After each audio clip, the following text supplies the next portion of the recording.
Did you know that you can swallow skincare? Jen and I know that the vitamin space can feel crowded and confusing. And to be honest, we turn down sponsorships from vitamin companies all the time. But we said yes to Ritual. It's different. They share their science and their sourcing with customers so you can feel good about what you're buying. And now they've got something new. Ritual Hyacera, a supplement that can enhance your skincare routine from the inside out. That's right, fam. I did some homework on this one. Ritual's Hyacera has two of the best clinically studied ingredients.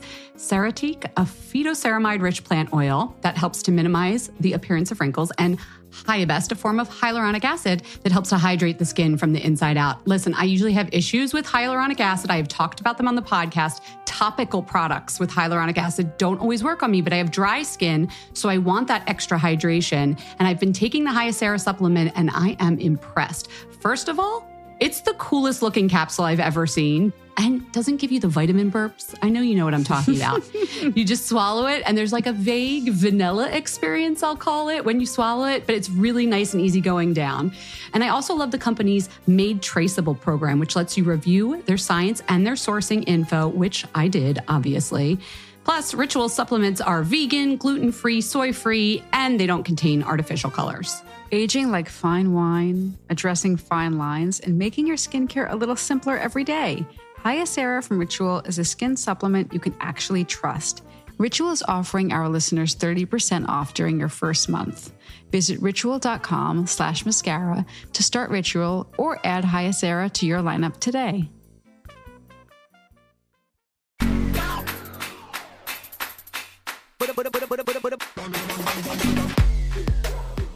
Okay, everyone, what's up? Hi, I'm Jessica. Listen, we're doing an interview today. It's Friday, at least over here by me. All right, it's me today, just me. Jen is off. I sat down with, in the PR world, we're calling this a coup, Miss PR Piggy. She has removed her mask. Do you follow Miss PR Piggy? If you don't, head over. Miss PR Piggy. This is we're going a little inside baseball today, guys, all right? She started a meme account for the fashion and beauty crowd a few years ago, and it's absolutely hilarious. I'll never forget, my friend Adam started sending me these memes, and I was cracking up because she nailed the whole vibe in like the fashion beauty space, where it's not emergency room stuff. This isn't rocket science. This isn't life or death. But in the fashion and beauty world, I mean, I'm saying inside baseball. If you've ever seen Devil Wears Prada, you know how it is. If you've ever seen Sex and the City with Samantha Jones, you get the personalities, you get the vibe. And she created this account, which is absolutely hilarious. Well, anyway, P.S. She was working her full-time job, creating this hilarious memes. And then a couple of weeks ago, she removed the mask. She came out and she said, "I am Miss PR Piggy." And her name is Carrie Kreka Matoza. And she is now putting a voice behind it and saying, this is the story of PR. And she wants to talk about the pains behind it, where we can go from here. And I'll let you guys hear it from her. So, Carrie, let's take it away and meet the real Miss PR Piggy.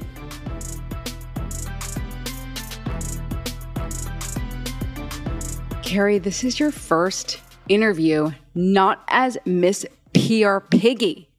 This is so exciting. I'm so excited. Thank you for coming on Fat Mascara. Oh my God. All right, so you got to tell me, what was the moment you decided to choose out of your Miss Piggy identity and come out as Carrie? You're in you said it, your scene era. Yes. I mean, I think it was kind of a long time coming. It really wasn't totally premeditated. However, I have sort of been on a healing journey for most of my adult life. And something that keeps coming up is this idea of being seen, of being known. And I think at the place that I'm in my life right now, I just don't want to hide anymore. I don't want to play small behind a character. And I just kind of feel like I cannot self-actualize if I continue to hide. I just want to be real. I want to be more myself, more authentic, and show up as myself now. Okay. Well, it's funny that you work in PR. A friend of mine, she's like somebody in the fashion industry, and she said, just the stuff you're saying makes me think of this. She was like, I feel like there needs to be maybe there is somebody in like healing work that works just for people in fashion and beauty. Because I feel like so many people who are on their own sort of healing journeys. And I think also a lot right now, a lot of people are doing a lot of, maybe people are just talking about it more. Maybe it's sort of my own place in the industry, and kind of with time you get to know people more, or I don't know. But a lot of people are kind of reevaluating a lot of their roles and reevaluating their positions in the industry, or why they sought out a role like that. Yes. You chose Miss Piggy, it's like almost a metaphor.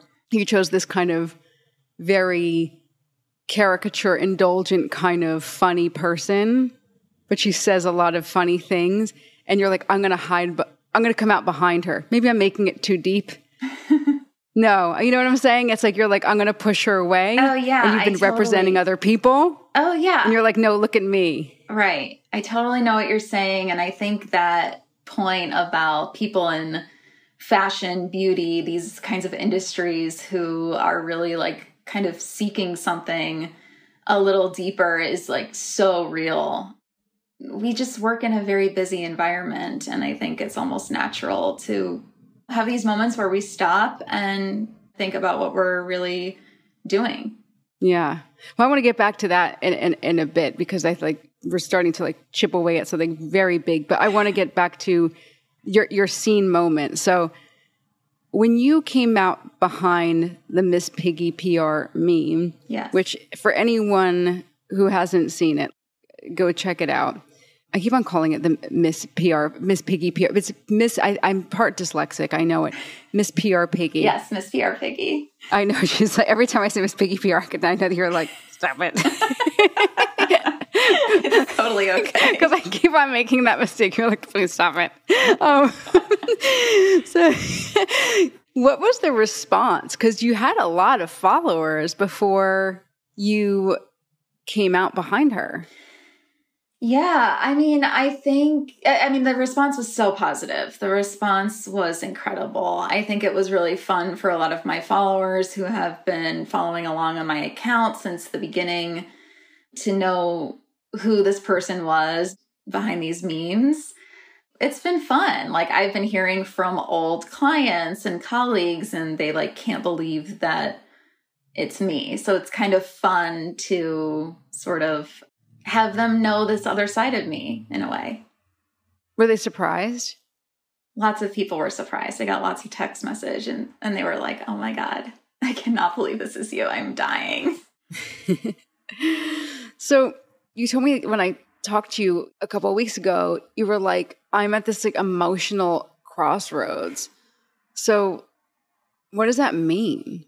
Well, I had a baby in September of 2022. I mean, that was a huge upheaval in my life.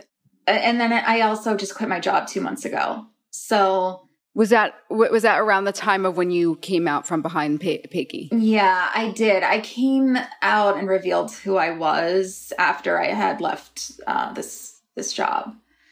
But yeah, I just think that I'm in a place right now where I am reevaluating my relationship to work in general, and what does it look like in this next chapter of my life as a mother? And how do I figure out how to work and make money while also spending time with my child that is more than just the weekends? So that became like very acute to me this year. And I am still searching for the answer. I am still trying to figure that out. But that's where I think a lot of people can relate to that. Yeah, I definitely relate to that big time. Yeah.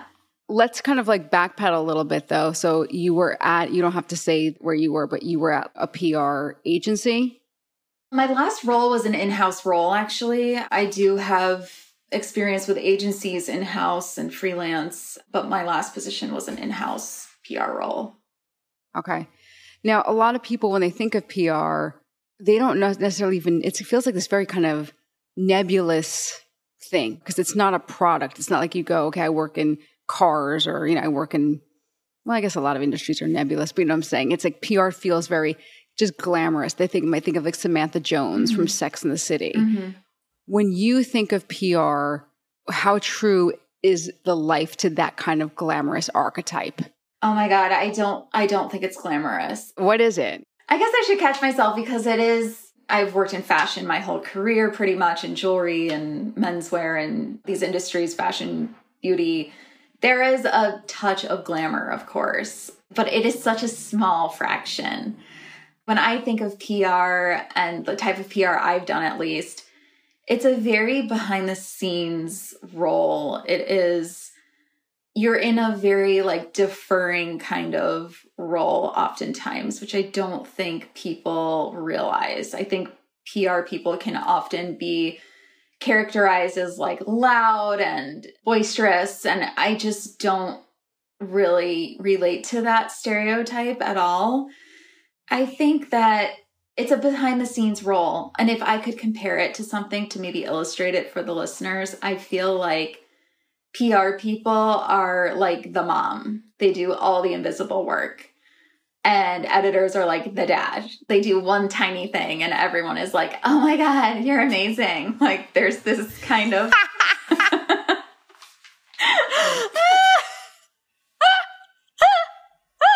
That is the funniest thing. That's a meme. Have you made that meme yet? I haven't. I should. That's the meme. Sorry, dads. Sorry, dads. Sorry, dads. Oh my God. You can go now. That was a great episode. That was so funny. It's true, though. Right. And I'm guessing that's a lot through the eyes of the clients or the bosses. Like you're doing all this stuff and then the editor does what? I realize, guys, that I would realize this episode might be like very niche and maybe a little inside baseball. So I just want to let you know that I'm aware of this. Yeah, totally. But Fat Mascara contains multitudes. Yes. I know this because I wear a lot of different hats in my life. You know, Fat Mascara, I'm director at Moda now, so it's, you know, I'm a buyer, but I'm also involved in editorial.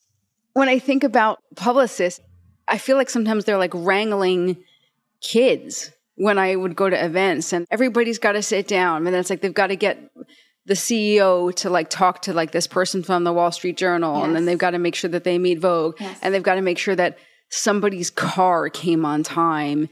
And it's like so much detail. Right. And then they're like getting in trouble if their piece didn't end up in this Times article. But it's like, well, it wasn't actually in their control. Right. Because maybe that person was friends with the journalist.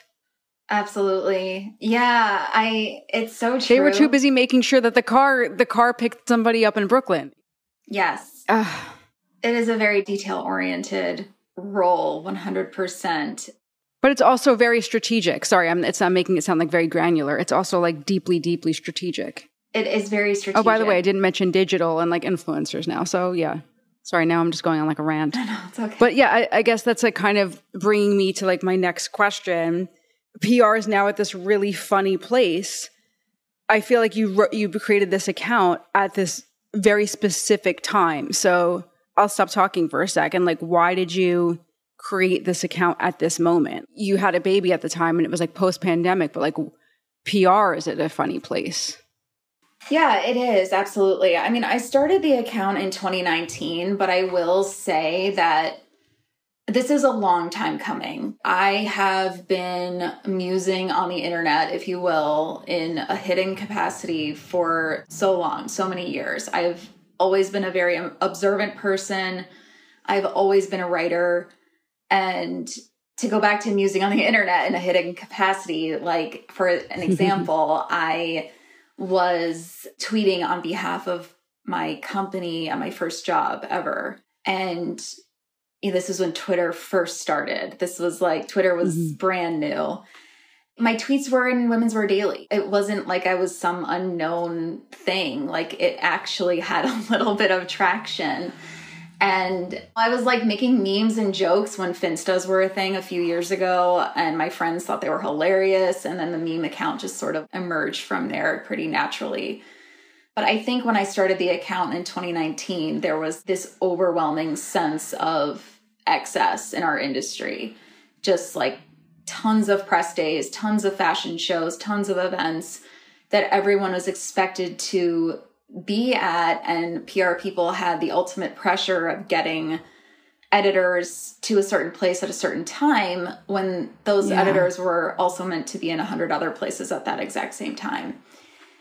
And it just kind of became unsustainable. And I think when the pandemic happened and everything stopped, it was a very sobering moment for our industry to kind of reflect and be like, okay, maybe we don't need to constantly be doing all of these, you know, like this excess of activities at all times. Like maybe there's a better time and place for this a couple times a year instead. Or I think there was some kind of evaluating that occurred. And it seems now that we're obviously not in lockdowns anymore. There's very minimal mask wearing anymore.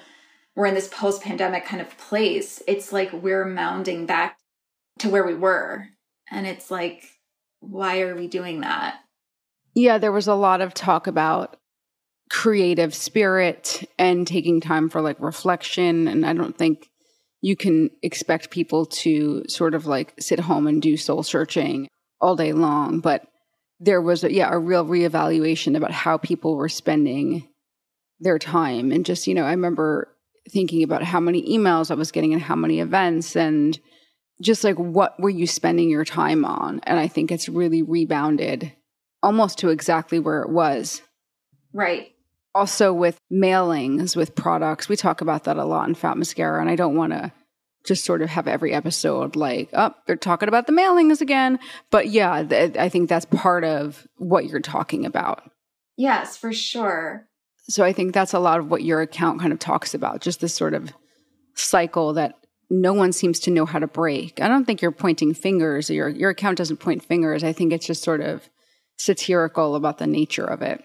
For sure. And I think so much of what we do is, it just sort of goes against natural rhythms in a way. And you're like, it's like working in PR for me, at least, is like a walking eye roll. It's just like constant eye rolls all day long, which is like terrible to say, but it's like I channel that energy into my memes and am able to kind of see the humor in it. And I think a lot of PR people do that. So I think that it just kind of hit at a time where people were willing to receive it. How important do you think PR is today versus when you started? I mean, you're not going to say PR is not essential because this is your, you know, livelihood.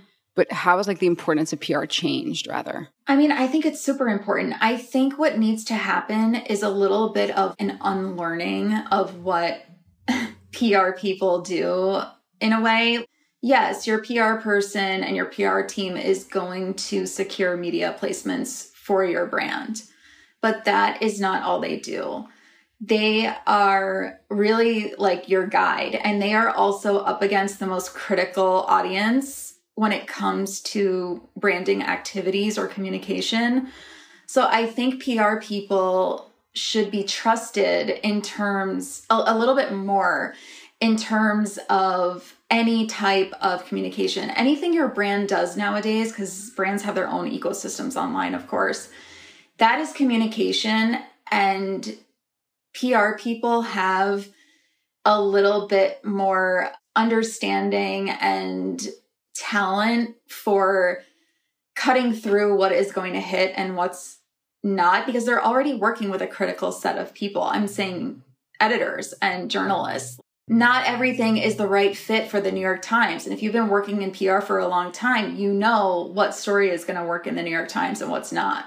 So I think in contrast to that, marketing people, they're communicating to a consumer first and foremost. So they're not going through that first set of eyes that is a highly critical eye. So I think their expertise and how to communicate on brands transcends a media placement. It's like, this is your positioning of your brand and how are you going to do that? So I think there's definitely like some psychological aspect to it. there's definitely some nuance involved and know-how that not everybody on the team has. What I hear a lot from brands sometimes is we were with this agency and like we just didn't really see, we didn't see anything. We didn't see like a lift. We didn't see anything. And it's not always a criticism of the agency. It's just kind of like a listlessness. Mm-hmm. While you're not there to hear, well, you don't know every example of what I'm talking about. Does that sound familiar to you? What kind of little bit of agency hopping or? For sure. Is that like a familiar syndrome?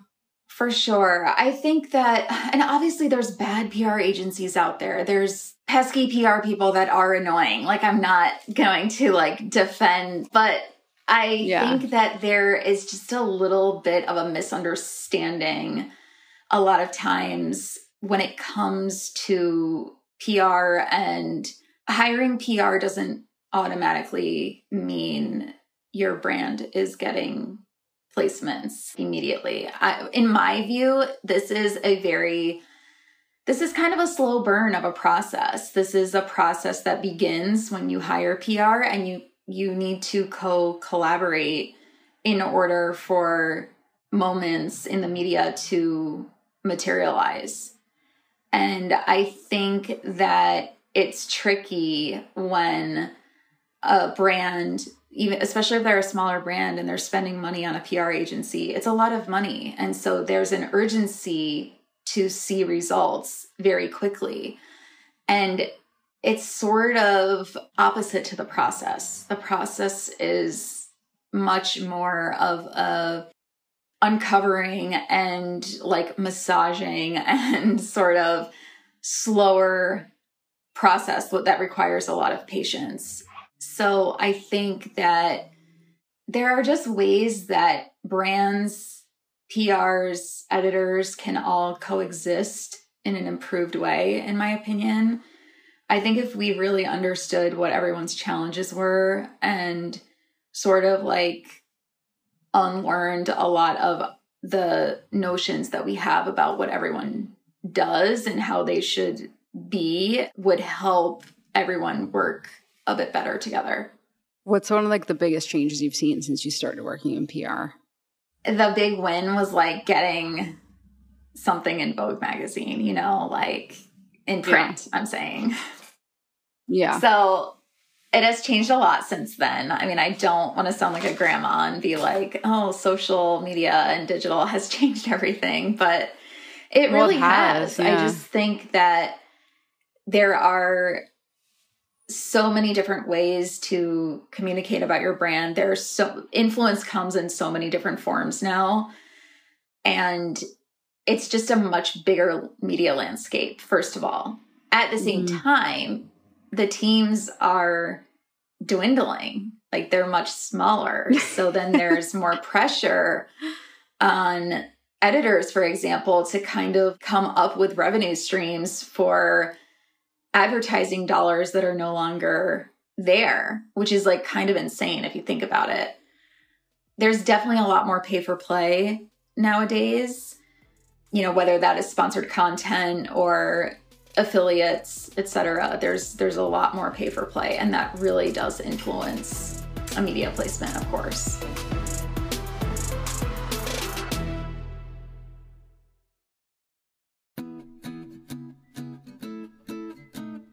Okay, it is time to talk underwear. I am a convert. I've been hearing about this brand forever. It's Skims, and it's their Fits Everybody collection, and it is as good as you heard it is. The Fits Everybody collection of underwear is super lightweight, so good in the summer, molds to your body, buttery soft fabric, like truly buttery soft, and it stretches to twice its size without ever losing shape. So, you know, as your body changes, it kind of changes with you, meaning you get a perfect fit every time. It's also available in sizes extra, extra small to 4X. Oh, I'm obsessed. Jess, what are you wearing from Skims Fits Everybody collection? I've been wearing the Fits Everybody Racerback bra. It's really convenient for the summer with those little racerback tanks. You never know what goes with them. The Racerback bra is perfect.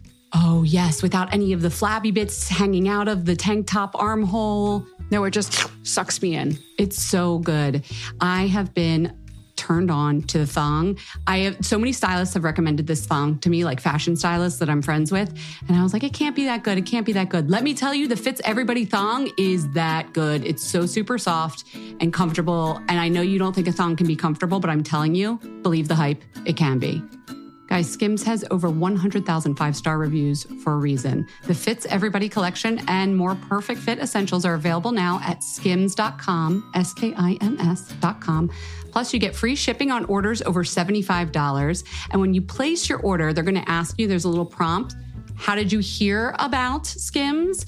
Please select podcast. And guess what? In the little drop down, you'll see Fat Mascara. Click us because you heard about it from us. And that way we get credit for telling you about it. And you support your favorite beauty podcast. Skims.com.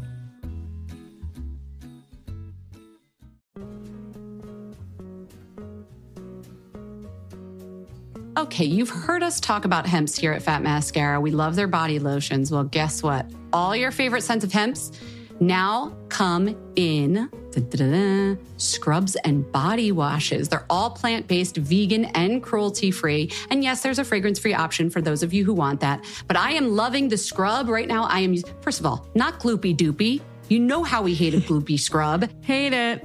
Hemp's Original Herbal Sugar Scrub. The texture on this is so good. And the scent, take me away. I want to be taken away by Hemp's. They have an incredible wash with 3-in-1 formulas. You know I'm a girl on the go. You can exfoliate with glycolic acid. You're going to clean while it's going to moisturize you at the same time. And it hydrates you with that 100% natural hemp seed oil. Also has shea butter. Jen and I have been like talking about shea butter basically since we were born. And aloe vera. And can I tell you about the scents? Please do. Sweet pineapple and honey melon. Triple moisture, which is like a really nice scent. Original herbal, pomegranate herbal. I mean, these are like popsicle flavors. I love it. It's a tropical delight. Elevate your shower routine with Hemp's new body washes and scrubs. They're available at Ulta Beauty and Hemp's.com. That's Hemp's, Hempz with a Z. Make sure to check it out today.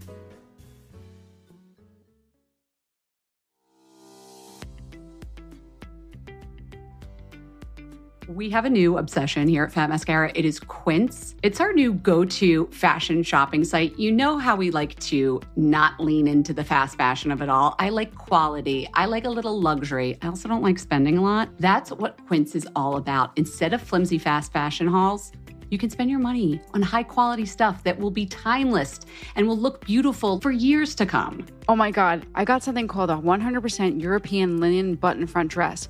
This is the dress where you feel like you are in an Italian film. Maybe you're in a French film. I don't know. You're in a beautiful European, hazy, sunlit vacation with a little straw bag. For our European listeners, are probably like, stop with the European stuff. But you know what I'm saying. The best part about that dress, I know that dress. It's under $50. It's under $50. And Quince only works with factories that use safe, ethical, and responsible manufacturing practices and premium eco-friendly fabrics and finishes. Upgrade your closet this summer with Quince. Right now, go to quince.com/fatmascara. I'm so excited we have a website with them. I love this site. Quince.com/fatmascara to get free shipping and 365-day returns on your next order. That's Quince, QUINCE.com/fatmascara for free shipping and 365-day returns. Quince.com/fatmascara.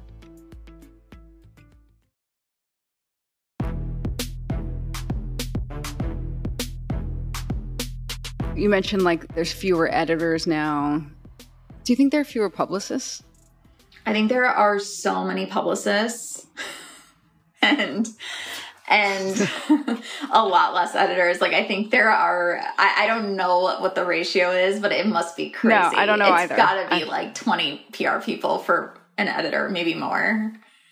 Okay. Well, what's the relationship like now? I'm thinking about like when I wasn't an editor that long ago. I'm still kind of an editor, but it's like different now. It's weird when you say like the media landscape has changed. It's like just even, well, let you answer the question. Like the whole editor thing has changed too. Absolutely. It has changed so much. I think that the relationship between editors and PR people is much more mutually beneficial. I think that has been influenced a lot by advertising dollars decreasing people are obviously spending a lot less money on advertising, say, for example, in print magazines nowadays because of this changed media landscape. And there are new revenue streams for outlets to make up for that. So I think there's a little bit more of a leveling of the playing field. And I also just think that, and I'm kind of speaking, maybe this might be a little abstract for people, but I'll just say that there's totally like a prestige bias when it comes to editors and PR. Like we work very closely together all the time, of course, but editors have a prestigious job and PR people don't. Editors are highly regarded, very well respected. They're pulled to be on Project Runway. Like they're very visible kind of people and they have a very sexy job. PR people don't. Like there's entire Twitter threads about an annoying pitch that someone received and they're made fun of in culture a lot of times, like Nick Kroll and Jenny Slate, which is hilarious, by the way. Oh my God. The best. Sorry. But it's funny. It's funny. It's not this like prestigious role in the way that like Samantha Jones depicts on Sex and the City. It's a very different situation in reality. And I think, however, in reality, PR people and editors or people in the media, we are the most similar in this entire ecosystem. And I love it when I get in a groove with a great journalist or an editor and like we understand each other and I understand their challenges and they understand mine and we're friends and like it's such an amazing thing, such an amazing relationship. And then we're the ones kind of like joking about the clients and the brands a little bit. It's like they're the ones who kind of don't get it in a way. Yeah, I don't see like this huge gulf between PR and editors at all. Like I think it's about, because there's still like this huge hierarchy. It's still very much like an old school. Well, I mean, it was. Yeah. I think it's changing, but like I feel like it's an industry that bait and switches often young women into this glamorous sheen, but then you get in and it's like, all right, sucker. And then it's like, it's such a, it's a workhorse job. Absolutely. It's like exactly what you said. It's like the Samantha Jones is like the rep, but inside it's like, you better work. Oh, totally. You better work. I mean, I love it, but it's the representative is like not what's actually happening. No. So yeah, I think they're more alike than different. Yes, I agree. I'm talking in the fashion space. If you're like a crime beat reporter for the Times, I'm not talking about you. So anyway, I get what you mean. Like, yeah, the Project Runway is usually not bringing on PRs, but I feel like there have been a lot of PRs who have been sort of elevated recently. Your eyebrows are up, like, really? I'm like, who? I don't know. We can talk about it offline. I feel like it's gonna be too boring. No, you know who is actually? Her name's Caitlin Phillips. She's a PR person that's like around and out and about, and I'm like, oh, that's interesting. But yeah, it's very rare. I don't want to be too annoying on the show, but I think it's an industry that I think in 5 years there will be more. I think just like editorial, who 10 years ago, maybe a little bit more. In the beginning, it was unheard of to put anyone like at Vogue. It was Anna Wintour and like Andre Leontali, and like you didn't hear of anyone else really. Right. And then it was like now everyone's a star. I think big fashion houses, and maybe who knows? Like this is cuckoo thought, but maybe like with beauty, you'll see more figures from those. I mean, well, obviously, it's not cuckoo. Like they have the makeup artist and the facialist and all that. They have their people. Mm-hmm. I do wonder if brands will be reliant on more stars, including like in-house stars, because why not? People want to hear more from the people inside. Just a thought. Yeah, totally. I mean, I guess it's not, I don't think every PR person, or it's not like, oh, I want to be like out there more or something. It's just like there is a dynamic at play where, yeah, it's sort of like if you think of someone in sales versus someone who like a buyer versus somebody in wholesale. Who has the upper hand? The buyer, because they are the ones who is deciding ultimately what product they are going to buy into. And the person in sales needs to kind of suck up to them. So I'm just like saying it in like layman's terms. That's sort of the vibe. You want your brand to be covered in the media. So it is your job to coddle editors. That's part of it. You made a really apt analogy once when we were chatting about how PRs are very often responsible for like pulling the strings, not single-handedly, but part of the whole package of the representation of a brand or how something came together. So, for example, if I do a shoot and I credit the makeup artist, the hairstylist, the stylist, the prop designer, the prop stylist, all of the people that put things together, the casting director, all these people who are like so far from the shoot is so far in their memory. Yes. But what about maybe the publicist who got that celebrity to the set or put the opportunity on the map? They're not even in the picture. So Joanna Check said that the other day when we had her on the show. It's like the facialist who like got this woman, the actress's face in shape for 3 months or whatever, got her cheekbones popping. Like she's not credited. But the lash girl is. Yeah, no, it's true. It's like this idea of invisible work in a way. It's very behind the scenes and it doesn't really get called out very much. And I think that's why PR is such an elusive role. It is such an important role, but it is kind of elusive and people don't really know exactly what they're doing. And I mean, there's tons of different kinds of PR and I don't know everything about all of it out there, but it is a very like nuanced role in my view that I feel like is often misunderstood. Yeah. So what meme got the biggest response from your audience?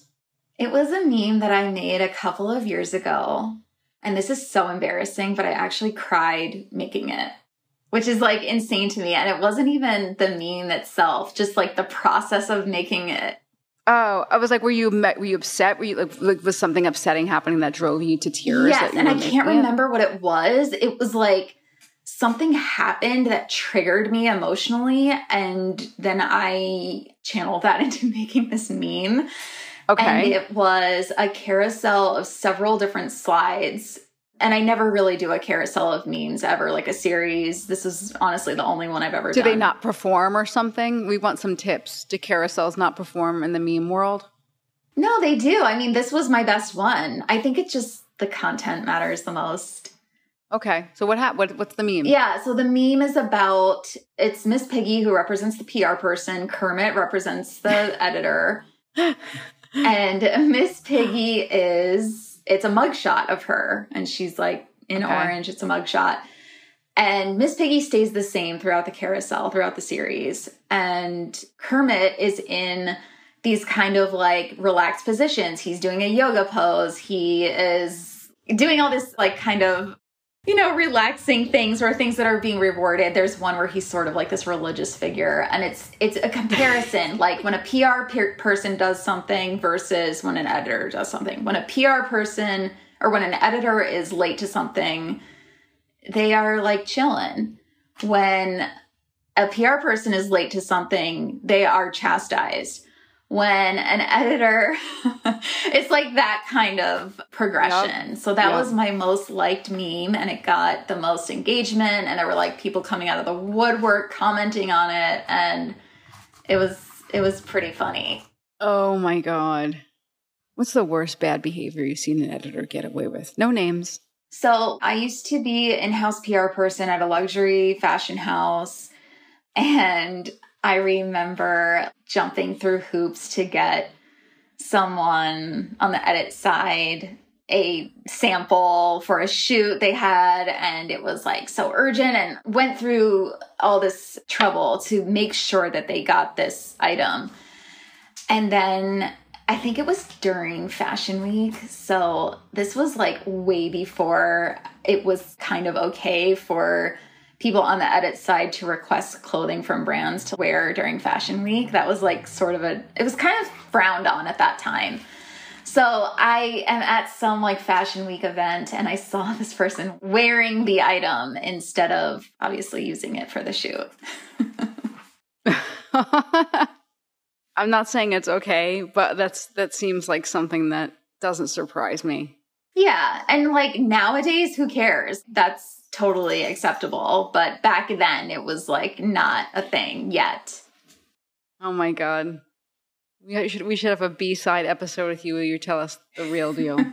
Anyway, we've got to wrap things up, but I need to know what's next for Miss PR Piggy. Working on a newsletter. That's my next thing. I'm very excited about that because I've never really written anything publicly before. So this will be my first time doing that. And I'm excited about that. Amazing. I can't wait. Yeah. This is great. Fat Mascara 5. I'm shaking up the questions. Okay, we're going to do it Piggy style. Okay? Favorite idea that you didn't get to do? Having one of the emojis moved. Emoji moved? Yeah. Or removed? Wait, removed or moved, like animated? In a different section. Oh, like take the unicorn and put it by the food or something? Yeah, and creating a launch around that and creating a story around that. That's cool. Thank you. I thought it was a good idea. That's really cool. I'm guessing there's some kind of meaning around it. Yes. There was like a concept around it. Yes. Okay, I love it. Okay. Next thing is, what's your favorite place to take editors to, or just for yourself? But assume you have an expense account in New York. I love like doing a breakfast at Cafe Clooney. Perfect. I love Cafe Clooney. Yum, yum, yum. Okay. What is your favorite comfortable footwear that is polished enough to like wear if you have an event that night? I'm asking for a friend. You know, Jen and I both have like major foot problems. Oh, okay. So actually, I can't take credit for this. New York Magazine promoted a Tiva sandal that is actually kind of chic and looks like it came from the row.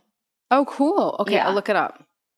I'm going to have to check it with you, and then we'll put a link to it on our site. Yes. Maybe I can put it in our Shop My Shelf or at our Amazon store. Yes. I bought it immediately and I can vouch it is like walking on clouds. Is it black? I'm guessing it's black strappy. All black and strappy. I know you have to look polished, but sort of fade away when you're at events. You can't like overshadow. What's like a chic, inexpensive, or like affordable, somewhat wear everywhere dress or place that you like to shop? Mara Hoffman. Okay. It's not affordable really, but it's like my go-to. It's not affordable, but it's not the most expensive. It's not the row. Right. You could go to Bloomies and get it on sale, or Google sale Mara Hoffman, see what you can turn up, everyone. Best of luck. Go forth. Okay. Your hair is beautiful. Thank you. You have the most beautiful hair. What is your favorite? Because I've not asked you a lot of beauty. I know Jen's going to kill me.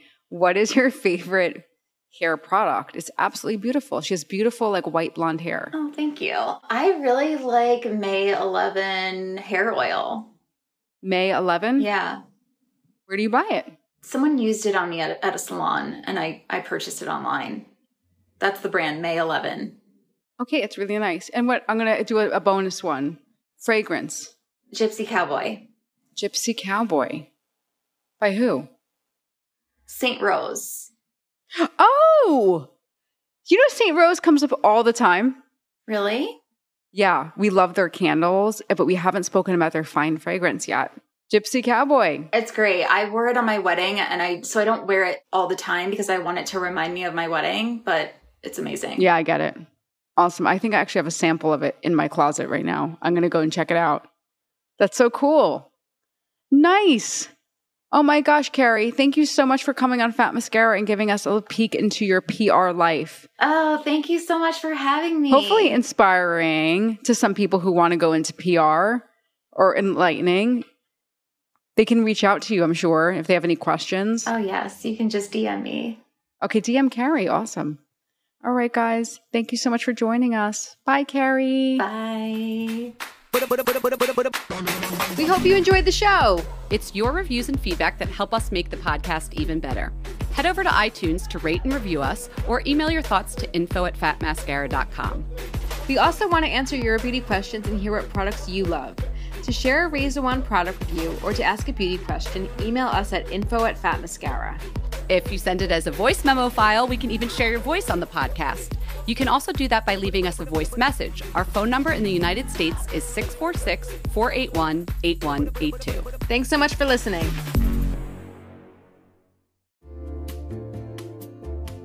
Hey everyone, we're talking about aloe moves today. Summer is a very busy time. Family stuff, work stuff, a lot of time at the old desk, but I need to stay fit.